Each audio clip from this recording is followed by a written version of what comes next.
যুক্তরাষ্ট্র ইসরায়েলের যৌথ হামলার জবাবে ইরান যখন আগ্রাসী, ঠিক তখনই সামাজিক যোগাযোগ মাধ্যমে ছড়িয়ে পড়ে নতুন দাবি। নিরাপত্তার আশঙ্কায় তেল আবিব ছেড়ে জার্মানির বার্লিনে পালিয়েছেন প্রধানমন্ত্রী বেনিয়ামিন নেতানিয়াহু। দাবির পক্ষে প্রমাণ flight tracking site flight radar 24। Data অনুযায়ী ইসরায়েলের সরকারি বিমান উইং অফ জায়ান শনিবার বেয়ারশেভা থেকে ছেড়ে অবতরণ করে বার্লিনের ব্র্যান্ডেনবুর্গ বিমানবন্দরে।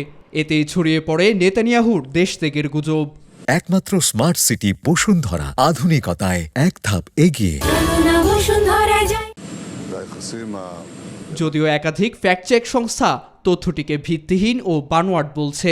ইউরোনিউজ 24 এর তথ্য বলছে, বিমান ছেড়ে যাওয়ার একদিন পর নেতানিয়াহু তেল আবিবের কিরিয়া সামরিক সদর দপ্তরে বৈঠকে অংশ নেন।